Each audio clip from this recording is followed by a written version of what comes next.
Thank you to everyone, and especially HHsymp.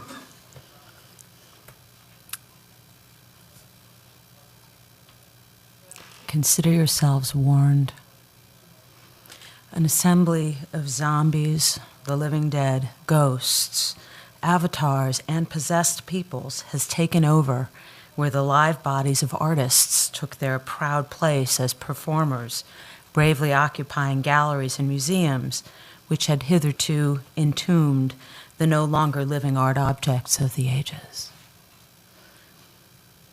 An early sighting appeared to a group of historically minded and eager supplicants at a short history of performance, part 1, at the appropriately Gothic Whitechapel Gallery in London in 2002, an event that marked the beginning of these hauntings.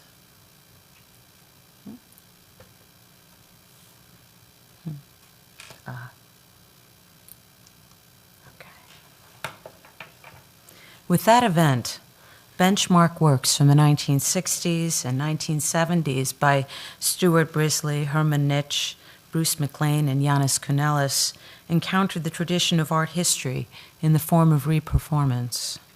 The careful reconstruction of performance works from that most vibrant of decades, the long 60s.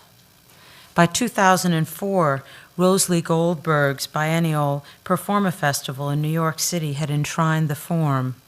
Within the decade, carefully constructed performances of Alan Caprow's benchmark 18 Happenings in 6 Parts and Fluids, and Marina Abramovich's 7 Easy Pieces and The Artist is Present had ushered in a new era of performance art history, the era of the ghost, the zombie, and the avatar.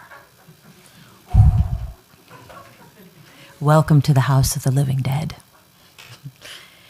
In this photograph, for example, we see Alan Caprow in a famous portrait that shows his fascination with the mystery of his image and light traveling through plastic immediately prior to one performance of 18 Happenings in 6 Parts. He appears here as a young man behind a sheet of plastic, the crisp lines of his body dispersed by the passage of light through a semi-transparent medium, rendering him in a ghostly soft focus while the match withers, the match as life's breath inflamed and extinguished over and over. At the time of the picture's taking, Caprow was, of course, a youthful, healthy 31 years old and the erstwhile inventor of the happening, a newly named art form, a form of performance which, by his instruction, could never be repeated. Leaping forward in time, past Caprow's grueling battle with cancer and death at 78 in 2006, young performers repeated his gesture of the burned and extinguished flame in precise duplication and without any apparent intervention of their own selfhood. A medium is, of course, necessary for such supernatural events as possessions. For this, the Deitch Group's careful historical research was paramount, as my own attendance and testimony-based verification of resemblance to the original attests. The space and timing felt right to the photographs I have seen of the original.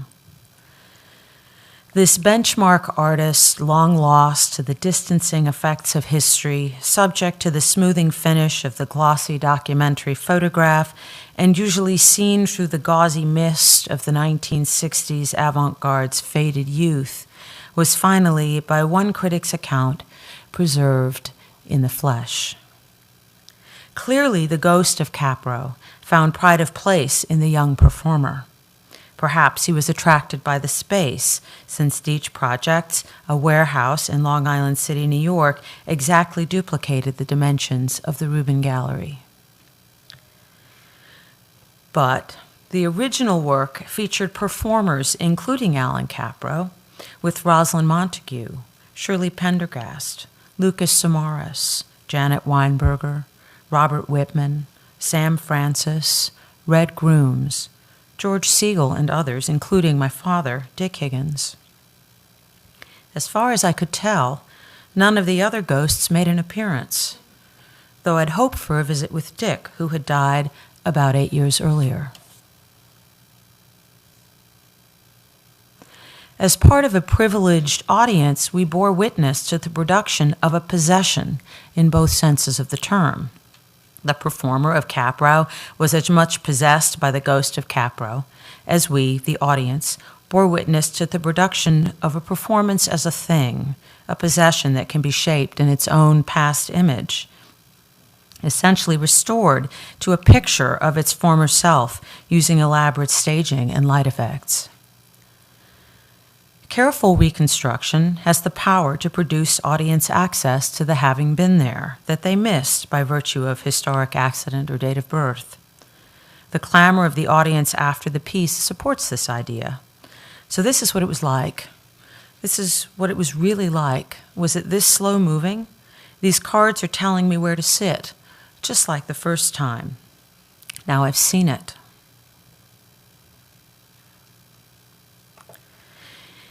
In the intervening years, the frequency of Caprow's ghost's appearance picked up pace. Caprow appeared 5 times from April 22nd to April 26, 2008, at Lace in Los Angeles, amid plastic sheets and folding chairs that carefully set the tone for his appearance. As in all seances, an important artifact of the deceased was required to invite his appearance and to add the gloss of authenticity to the seance. In this case, the notebook containing Caprow's sketches for 18 happenings was the magnetic object. The book is a testimonial to the personalizing effects of decision-making, to the facial expressions of performers and artists, to scalable drawings that include visitors then and now, and to the sense that each page bears the marks of a human soul at work. Like many of the artists, generations of writers on performance have railed against these ghosts, arguing that the performance artist need not be a unified, wholly present subject, a prerequisite for ghosts, but that, after the performance, the work exists exclusively through its documentation and detritus. In ecclesiastical terms, this would roughly parallel the injunction against graven images and relics. Amelia Jones, for example, has turned a deft hand to critiquing the nostalgic yearning for the past that is fundamental to the ghost's appearance.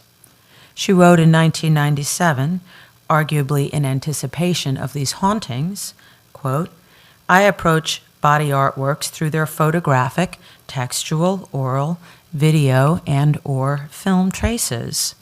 It is precisely the relationship of these bodies' subjects to documentation, or more specifically to representation, that most profoundly points to the dislocation of the fantasy of the fixed, normative-centered modernist subject." By this logic, the documentation's mediating effects separate the work from the artist's physical appearances. Perversely enough, the constant circulation of the photographic trace has had precisely the effect Jones hoped it did not. As used in exhibition with the artist or their artifacts close at hand, the photographs amplify and attenuate the presence of the original performer over time. It could even be argued that on occasion, this magnifying aura leaps from the page and the personhood of the artist gains an ever-increasing power. Odd as it sounds, this process, the housing of the artist ensnared in photographs and then present again in the now, does not require the actual death of the performance artist to occur. Far from it.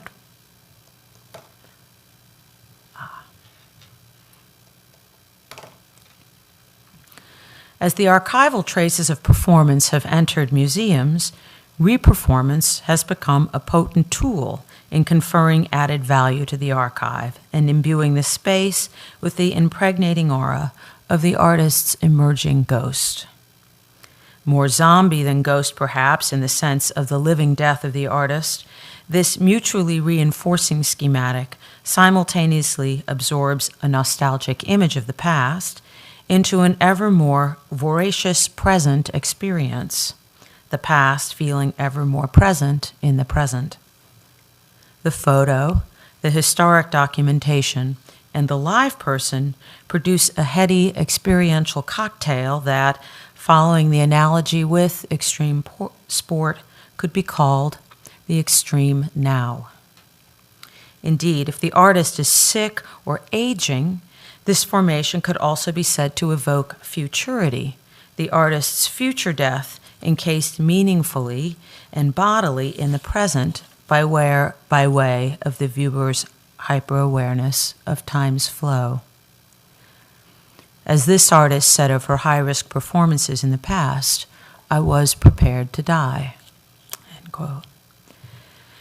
Carrie Lambert Beatty's candid critique of the artist as present demonstrates as much.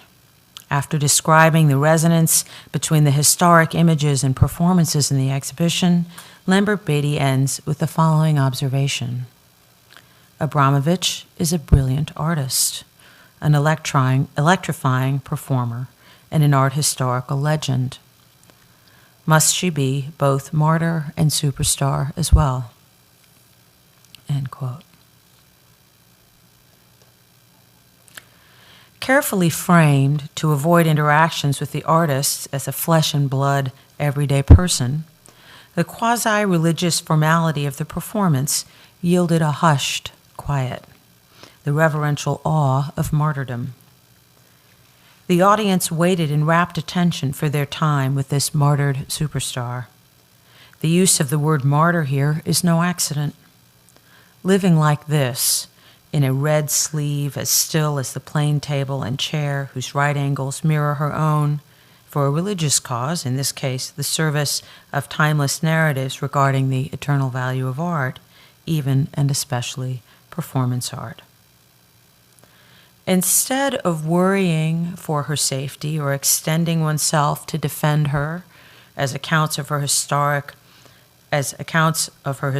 work where she was crowded out, cut, or burned describe, this time the living artist was systematically bracketed from the audience experience by virtue of a certain formality and a wealth of documentation, which essentially function here as transfer objects for a zombie impregnated by the image of her former self.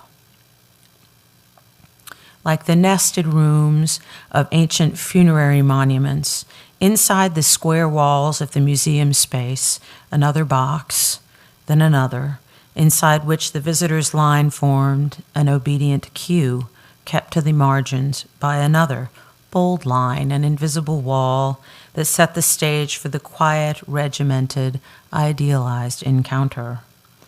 I am reminded of the pictures of mourners waiting in line to mourn their dead. So much the better when the visitor was Ule, images of whom form the foundation of the artist's legend.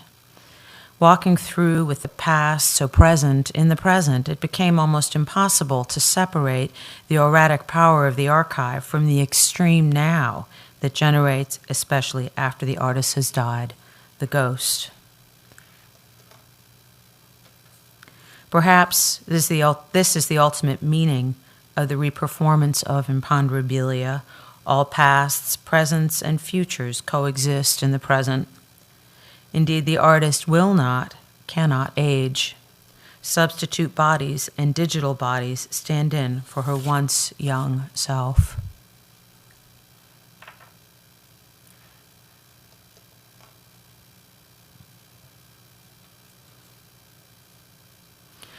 This untimely production of ghosts is in no way unique to the art world.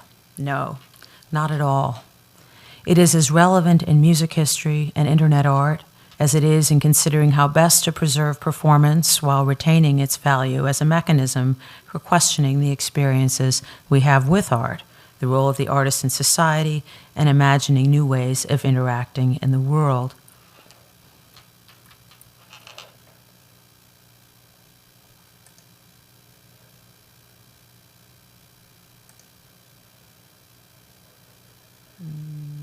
I have audio, right? Do I have audio? Okay. I don't think so. What would have been Glenn Gould's 74th birthday, some 25 years after his death, marked instead a second birthday as a ghost of his 23-year-old self. Famous for his 1955 recording of Bach's Goldberg Variations, the Yamaha company produced a disc for their disc clavier. Glenn would have loved nothing better than to give live concerts without having to be there, and we make that possible. I couldn't resist. I know that's a cheap shot. Let's see, how can I... Okay, get back to my PowerPoint.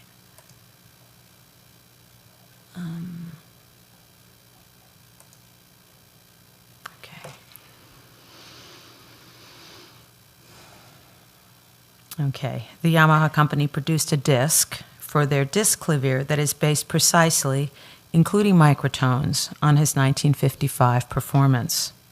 It is now possible to see Goldberg's Ghost perform that historically important work. But there's a catch. Although he famously loathed the limelight, Gould did take the trouble to record a second version in 1981, which he liked better, and which is not the version his Ghost plays. Rather, like the Ghost with unfinished business and a particularly troubling sight, he is condemned to play forever the 1955 version. What happens when we take this logic to the online version of Imponderabilia? If we're to go by the choice of performers in the show, the work can only be performed by the young artist, whose gracious form was an invitation to the passerby, and who, with Ule, formed a kind of sensuous sandwich from one viewpoint or an intensely awkward choice from another. Can we imagine a future world when Abramovich has decoupled herself from the extreme now of herself as both young and old, historic, high-risk performer, and regal and elegant grande dame of the art world, and receded into a ghost world as a kind of ever-young avatar shown here?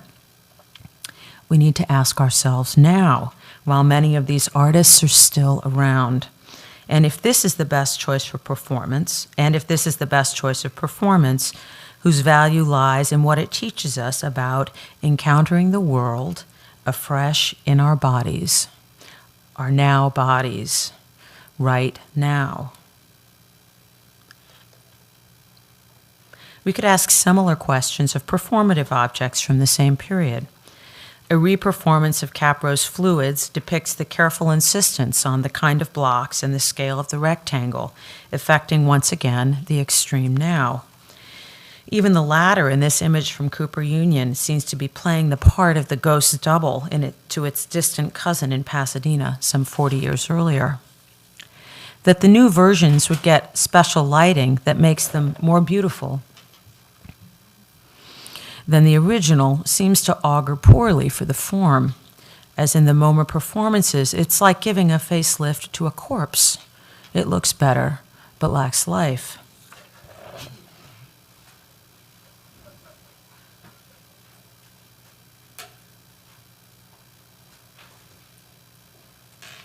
A year later, however, the LA art girls produced the same work at the Getty, carefully and meticulously. In their camp gear and contemporary garb, the second part of the piece took on another character as the work was deconstructed. Gone was the cloying attention to historic detail. Rather, the past was present enough to get them started, then banished, existing as a starting point, a way to encounter creativity anew, play it, riff on it, reject it, and adapt it to the needs of the present. As this piece indicates, the problem of ghosts and reperformance is ameliorated by attacking the emphatic presence in the genre, an emphasis on authorship and that inheres in the extreme now. Much might be gained from the lessons of live music, or at least the way the score functions in improvisational music with regard to the problem of ghosts, avatars, and zombies in reperformance art. The Annals of Performance Art offer precisely this model.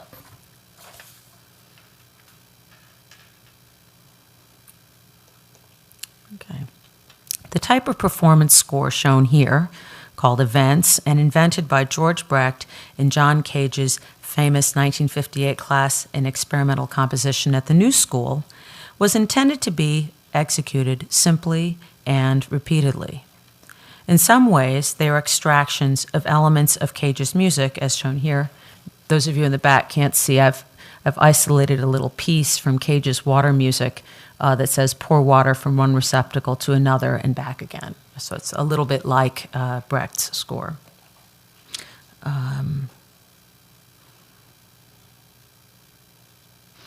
Part of the audience and artist interest lies in seeing how the score will be used or interpreted each time, as it has now consistently for over a half-century. Adjustment and interpretation are intrinsic to the event structure. This actually reminds me a lot of what Hannah Hurling was doing this morning with the Zen for Film. Especially given that Fluxus events appeared first in a classroom, it comes as no surprise that they've been used repeatedly in classrooms for decades. As long as the structure remains minimal, the material simple, and the performer's attitude affectless, as opposed to acting the artistic historic self, the work can be performed any number of ways. The upper right-hand image here is from a classroom in New York in 2013, with many kinds of containers and repeated durations. Brecht's strip music has been performed atop a ladder, at a sink, on a table, and in the miniature performances of Ben Patterson with an eyedropper. The fact that the event is scored suggests a variety of possible encounters, both in the presence and absent of the artist. This is why event scores could be and were published as cards in newsletters and in magazines, and also why they continue to be so. Far from opening up the score to any and all manner of interpretation, this view of events suggests a mediated attention simultaneously to the past and present. Instead of an extreme now, with its parade of ghosts, zombies, and avatars, the event remains open to reinterpretation. No re-performance here, just performance, impure and not so simple. Following his death, Cage was very successful in not ghosting about, despite his important legacy. There is a great deal of openness in how his work is performed, even as careful scholars defend original versions. Indeed, his posthumous retrospective, Roly Holy Over, incorporated the work of others and was constantly rehung. No boring seances, no overdetermination of one version of the story, no ghost speaking, no extreme now. Ironically enough, given the problems I had with the Abramovich show at the same museum, during the Yoko Ono show this summer, audience members were invited to get into the bag of her famous bag piece. I have a little clip here from Blake Gopnik's review. Bracketing out the noise and people of the museum, encountering the quiet of life in the bag, literally put the audience member of today into an experience of the work, both at the sensory level of the past bag occupants, but equally and arguably more importantly, as they trade places with the erstwhile performers of the work. The first artist using reperformance outside the generation of artists covered here was probably Tania Bruguera, whose 1985 work, Tribute to Anna Mendieta, was largely unknown until 2010. By her account, the early performances of the piece were performed in Cuba at Fototeca de Cuba to bring, quote, to bring Anna back to Cuba, from whose cultural memory the state was trying to erase her. Admirable goals notwithstanding, the careful mimicry of these early works effects a haunting at worst, since Mendieta is dead, or possession at best, since Bruguera took the part of Mendieta in the work. Significantly, in 1996, she destroyed virtually every trace of the series after a final performance at the Institute of International Visual Art in London, a gesture that emphasized the core conflict of the work with regard to the artist's presence.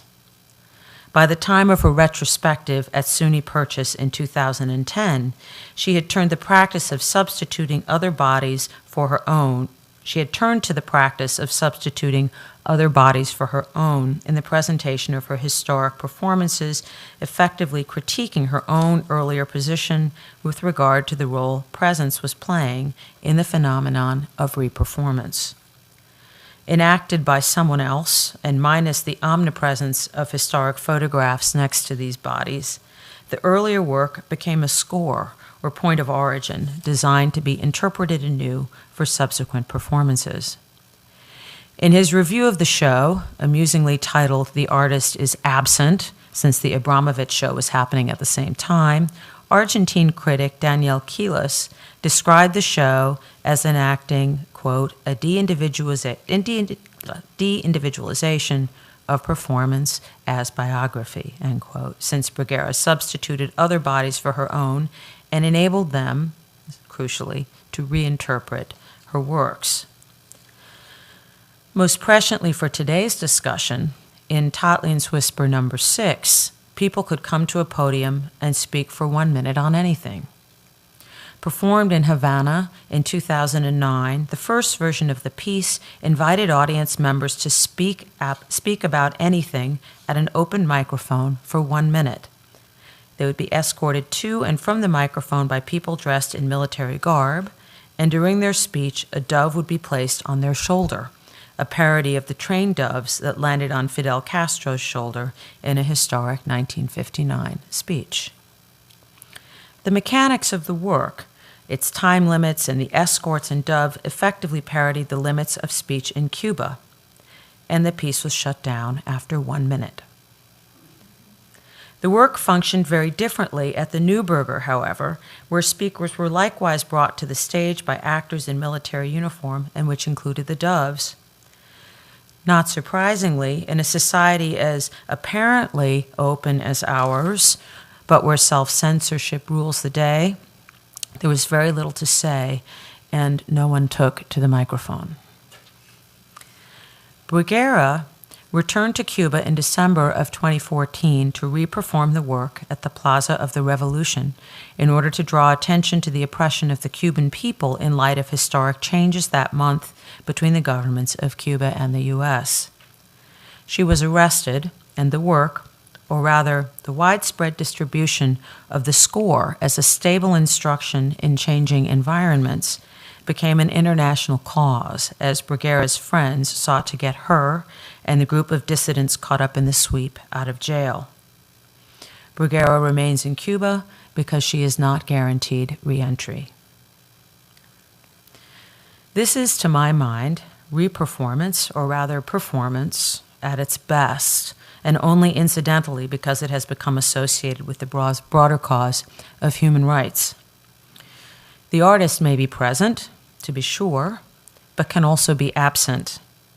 The score is set, its contexts, what it does to its world, to the people that cross its path, experience it, resist it, love it, hate it, but most importantly, embody it, changes over time.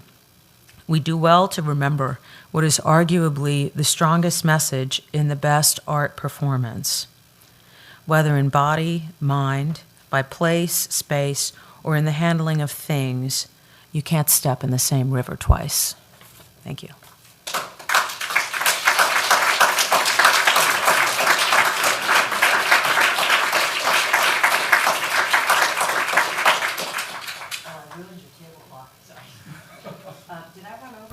No. Any urgent questions? We have 5 minutes, actually. Thank you. Yeah. Thank you for that very interesting talk. But it just seems that there's a lot of diverse works here that have been that are performed or reperformed, and it seems that the nature of what happens when a historical work is done has a lot to do with the initial circumstances of it, and I mean, for example, I guess I'm not so sure about the Glenn Gould example, because he was someone who became obsessed with recording technology, and who, in fact, as you surely know, devoted the latter part of his life to recordings as opposed to concerts, believing in fact that the recording that could be very literally reperformed would be a better record than the public one-time concert. So I guess I'm wondering how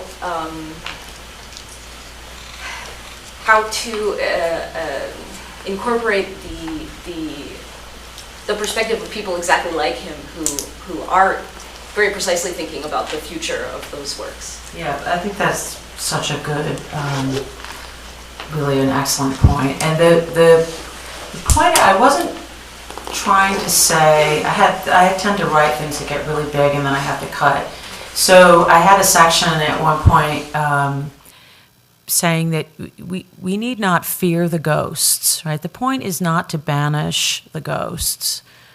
The point is to know that they're there and not to make a sort of pretense of not, and to kind of have a different relationship to that idea, because the emphasis of the body in so much performance is I mean, whether it's Capro or Schneemann, it's all about the nowness of it. And the issue I have with so much reperformance is the knowing exactly how the piece ends, right? It's that we all know how that piece ends.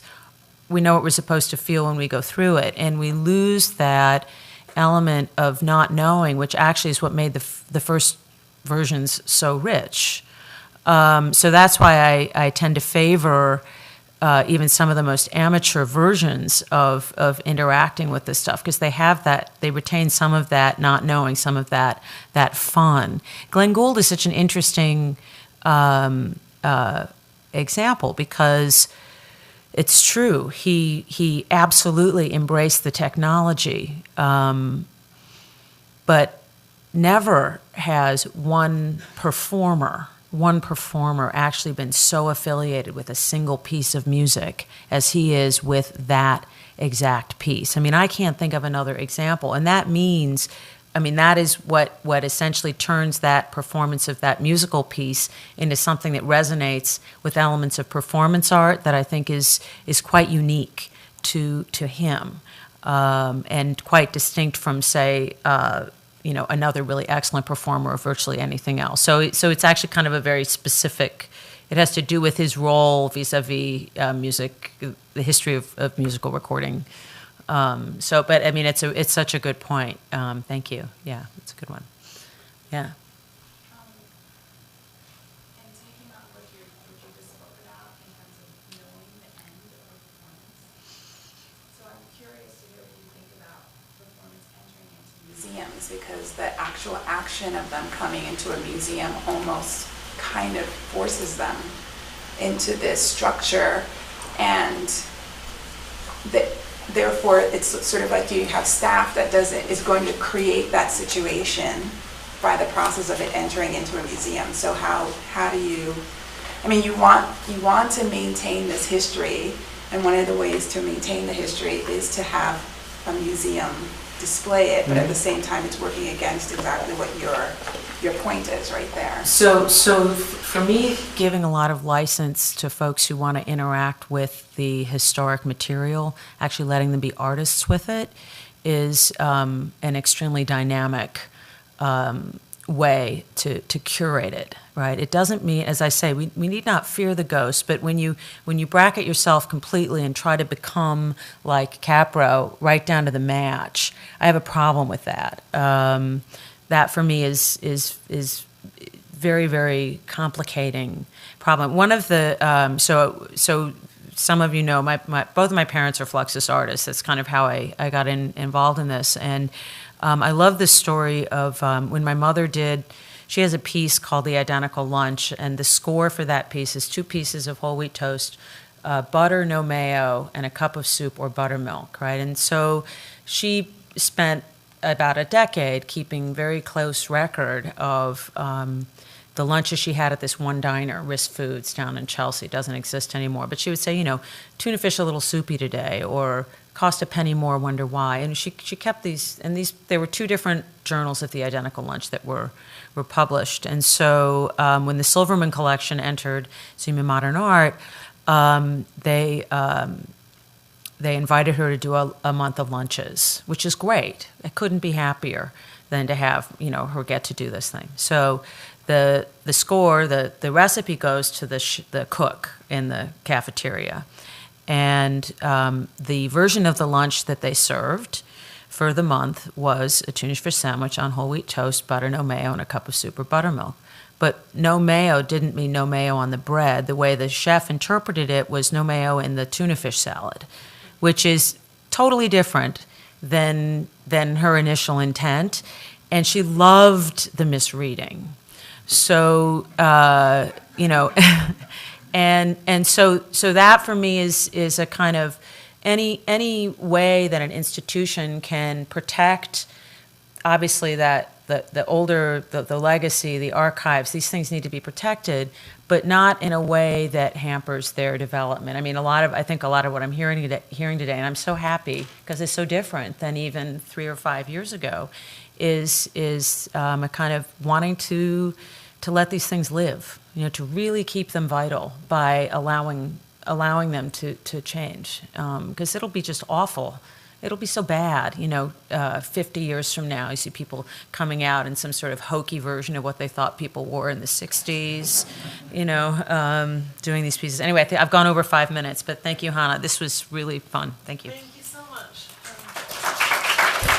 Thank you, Hannah Higgins. Thank you so much.